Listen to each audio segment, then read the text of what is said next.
আসসালামু আলাইকুম বন্ধুরা, আমরা প্রথমেই ক্ষমা চেয়ে নিচ্ছি, কারণ গত ভিডিওটা আমরা আমাদের কিছু ত্রুটির কারণে সম্পূর্ণটা আপলোড দিতে পারিনি।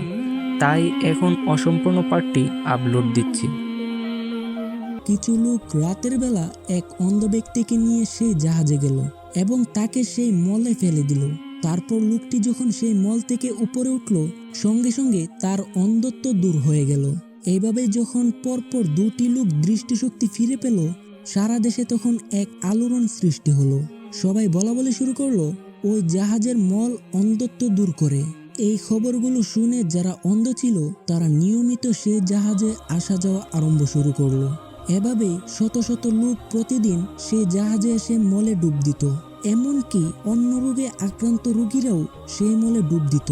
আল্লাহর রহমতে তারাও সুস্থ হয়ে যেত। এই খবর পেয়ে দেশ বিদেশ থেকে মানুষরা রোগী নিয়ে আসতো এবং সেই মলে ডুব দিত। শুধু ডুবই দিত না, তারা পাত্রে করে বাড়ি নিয়ে যেত। এভাবে জাহাজের মলমূত্র এক সপ্তাহের মধ্যে শেষ হয়ে গেল। এরপরে যারা দেশ বিদেশ থেকে রোগী নিয়ে আসতো তারা মল না পেয়ে জাহাজ ধুয়ে পানি সংগ্রহ করে নিয়ে যেত। টানা 15 দিন এভাবেই লোকজন প্রতিযোগিতা করে জাহাজ ধুয়ে পানি নিয়ে যেতে শুরু করলো। এভাবে সম্পূর্ণ জাহাজটি পরিষ্কার এবং পবিত্র হয়ে গেল। তারপরে আল্লাহ তাআলা হযরত নূহ আলাইহিস সালামকে আদেশ করলেন, তোমার বিশ্বাসী উম্মতদেরকে তুমি জাহাজে তুলে নাও এবং পৃথিবীর সকল পশু পাখি থেকে এক জোড়া করে প্রত্যেক জাত জাহাজে তুলো, আর সকল উদ্ভিদের বীজ আর চারা গাছের জোড়াগুলো জাহাজে তুলে নাও। হযরত নূহ আলাইহিস সালাম এই আদেশ পেয়ে কিছুটা চিন্তিত হলেন, কারণ পৃথিবীর বিভিন্ন জায়গায় বিভিন্ন প্রাণী আর উদ্ভিদদের অবস্থান রয়েছে। তিনি অল্প সময়ের মধ্যে কিভাবে সারা পৃথিবী ঘুরে ঘুরে এই প্রাণী আর উদ্ভিদগুলোকে সংগ্রহ করবেন সেই চিন্তায় বেকুল হয়ে গেলেন। ঠিক তখনই হযরত জিবরাইল আলাইহিস সালাম হযরত নূহ আলাইহিস সালামকে ডেকে বললেন, হে আল্লাহর নবী, আপনি পেরেশান হয়েন না, আপনি আর চিন্তা করা লাগবে না, কারণ আল্লাহ তাআলা নিজেই আপনাকে এগুলো সংগ্রহের জন্য সাহায্য করবেন। এই কথা শোনার পরে হযরত নূহ আলাইহিস সালাম মুচকি হাসলেন আর বললেন, তাহলে আমার আর কিসের টেনশন, স্বয়ং আল্লাহ তাআলা আমার কাজে সাহায্য করবেন।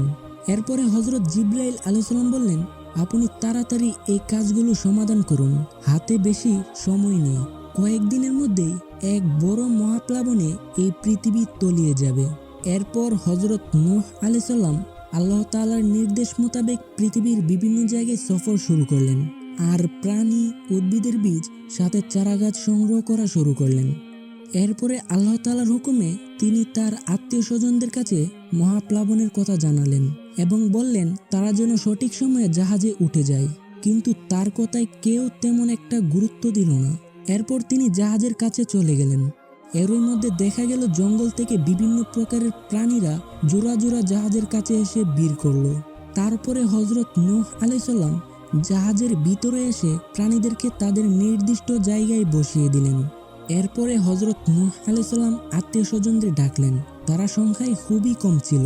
তারা একে একে সবাই উঠল, কিন্তু তার ছেলে কেনান জাহাজে উঠতে চাইল না। হযরত নূহ আলাইহিস সালাম বারবার তাকে ডাকলেন এবং বললেন জাহাজে তাড়াতাড়ি উঠার জন্য, কিন্তু সে উঠল না। এদিকে হাতে তেমন সময়ও ছিল না। হঠাৎ নূহ আলাইহিস সালাম রেগে তার ছেলেকে বললেন, ওরে শয়তান, তাড়াতাড়ি জাহাজে উঠ।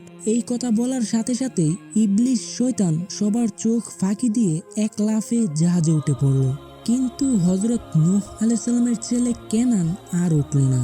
এইবার হযরত নূহ আলাইহিস সালাম অসহায় হয়ে আল্লাহ তাআলার কাছে দোয়া করলেন, হে আল্লাহ, আপনি এক সময় আমাকে বলেছিলেন আপনি আমার পরিবারের সবাইকে ধ্বংসের হাত থেকে রক্ষা করবেন। আপনি আমার পুত্র কেনানকে আপনার গজব থেকে রক্ষা করুন। সঙ্গে সঙ্গে আল্লাহ তাআলা বললেন, আপনি আল্লাহর নবী, আর কেনান সে তো হলো কাফের, অতএব সে আপনার পরিবারের সদস্য হওয়ার কোনো যোগ্যতা নেই। আপনি তাকে ছাড়াই নৌকায় উঠুন। প্রিয় দর্শক, এই কাহিনীর মাধ্যমে আমরা শিখলাম ঈমান ছাড়া কোনো সম্পর্কই আমাদের বাঁচাতে পারবে না। আর যারা আল্লাহর উপর তাওয়াক্কুল করে তাদের জন্য আল্লাহ তৈরি করে রেখেছেন রহমতের জাহাজ। আসুন আজ থেকেই আমরা সঠিক পথে চলি। প্রিয় ভাই বোনেরা, ভিডিওটি কেমন লাগলো তা কমেন্ট করে জানাতে পারেন। আর যদি ভিডিওটি আপনার ভালো লেগে থাকে তাহলে শেয়ার করতে পারেন। হতে পারে আপনার কোনো এক প্রিয় মানুষ এই কাহিনী শুনে ফিরে আসবে আল্লাহর দিকে।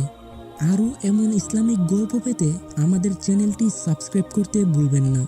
ইনশাআল্লাহ আমরা সামনে এমন এক ইসলামিক কাহিনী নিয়ে হাজির হব যা আপনি আগে কখনো শুনেননি। আসসালামু আলাইকুম ওয়া রাহমাতুল্লাহি ওয়া বারাকাতুহু।